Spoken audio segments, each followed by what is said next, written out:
is that we could diversify our energy portfolio, particularly with cleaner, domestically produced energy resources, including the sun, wind, geothermal, natural gas, that we could do this over time in a way that responded to environmental challenges that we had, and at the same time that we could create jobs. We could see economic development occasioned by a clean energy vision for the state of Colorado.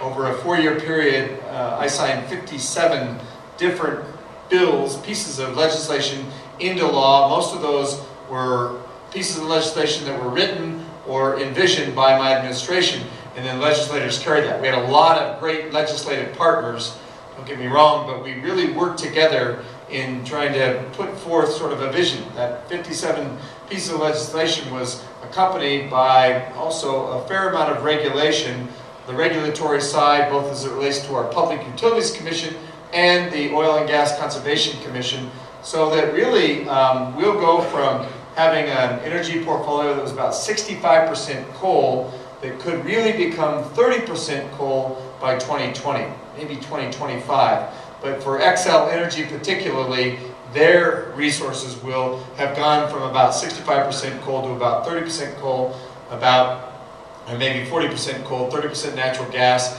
and 30% renewable energy, maybe 28. That's the vision for 2020, excuse me. What's interesting about that is a couple of things. Number one, there are a lot of people who said it couldn't happen, and it will happen. And I believe that people looking at Colorado will see this transition as really a template for how to do that if you want to do it. And the second thing that has happened is the part that has to do with economic development. We have seen evidence of that in a big way over a couple of year period. Particularly, we've seen it during the downturn, and we continue to see it, and we hope that as a state we will continue to move that forward. The ingredients to that, I've talked about the policy side, 57 different bills, but our thinking on this, and it remains my thinking now as I'm the director of the Center for the New Energy Economy at Colorado State University, is there are ingredients to it. And you have to have all of the ingredients in place for this to be a workable clean energy agenda. There's the policy side to it. The second part of it really is research and development that inspires technical development or technological development. But that absolutely has to be a part of a clean energy agenda. For those of you who are part of that, the R&D part of it, or in that place between research and development and startup companies, you're in a very important place in this entire sort of spectrum of activity that we call clean energy, the clean energy economy. You're an important place because of this. One of the big arguments that's still out there by folks who would oppose clean energy is an argument that says, well, it's still too expensive, still can't build it to scale. There's a variety of things that they say, and our response is, well, first of all, if we had said that about, let's say, the flat screen TV, we had just stopped developing them when they were $15,000, as opposed to now when you can get one for $350. Or the fact that in the solar business, for just look at the complete cost of the solar installed, it's been decreasing, and over just my term as governor went down 40 to 50%.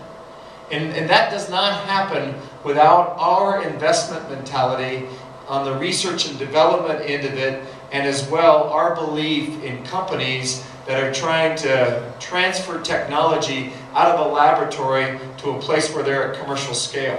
And we just need to keep the momentum that we've created as a state with this magnificent research and development quarter. I will say to our German friends, we believe that you are sitting right now in the best research and development quarter for renewable energy of anywhere in the world. We have the National Renewable Energy Laboratory, 3 different research laboratories, Colorado State University, University of Colorado, Colorado School of Mines.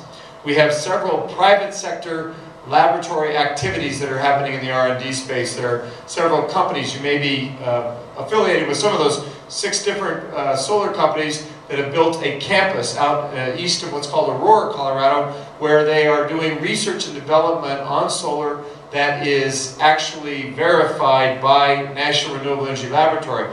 ConocoPhillips is building its global facility for research and development of alternative fuels and renewable energy here in this space. It's in Louisville, Colorado.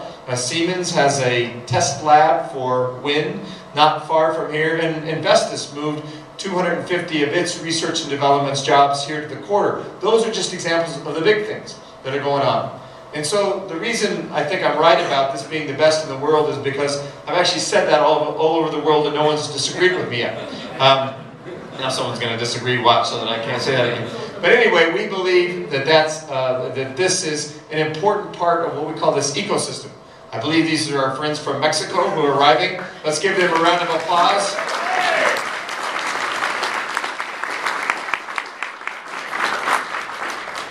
Hello, and thank you for being here. We're very appreciative of your presence here in Colorado and for your work on renewable energy. So it's about research and development. It's about investing in research and development. Part of that investment is about finding the right financing mechanisms for that. And we did this in a variety of ways in those pieces of legislation I talked about. But we also believe that the private side of investment is very important to being able to advance this clean energy agenda, and particularly advance the renewable energy part of the clean energy agenda. I just I gave a speech at Wall Street called I think it was called the Renewable Energy Financial Forum. And got to be one of their keynote speakers and talked about our experience in Colorado, but how key we think private sector financing is to this. There's a firm that's just sort of established itself here in Colorado, Clean Range Ventures. We are now in a process, and I'm an advisor to this group, and in the process of attempting to raise money so that this firm can actually help the Intermountain West, the states from Montana down to New Mexico, with a real concentration here in Colorado, help startup companies, help companies that maybe even past the angel investment stage, but still need to look elsewhere for VC or private equity money. There was an announcement last week about 11 major family foundations contributing to a significant, I think it's going to be couched as a private equity company, it may be a VC company, but this startup will have over $1 billion of money from the private side that will be available for clean energy companies.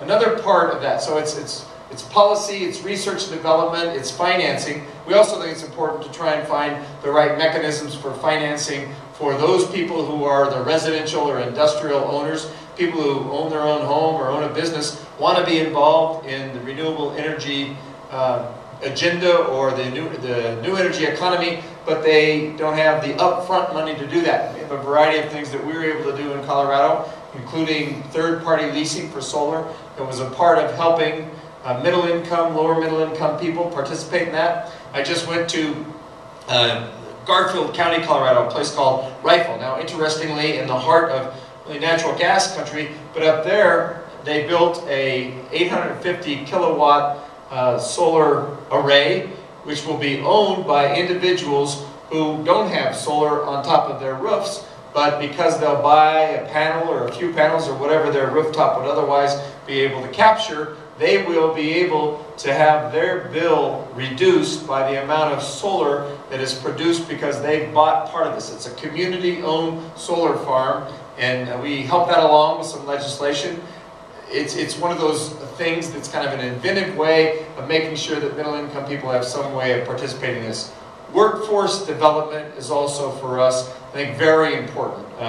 We've seen both public and private institutions in Colorado find ways to ensure that they're supplying the workforce. Eco Institute in Aurora, Colorado, I think it's the first higher ed institute in all of America that's devoted strictly to teaching people how to participate in the clean energy economy at a sort of the green collar space. Our community colleges here in Colorado offer green job certificate, so that an employer in that space understands that if you're coming out of a school that's a community college and you have that certificate, then you've had exposure to a variety of things that help you be part of the workforce. So that's all a part of it. And those are the ingredients, we think. Building out transmission, thinking about transmission is important at the macro scale, the utility scale, and then finding out how to really have microgrids that integrate with our transmission grid in America is also a part of it. Those are all the ingredients.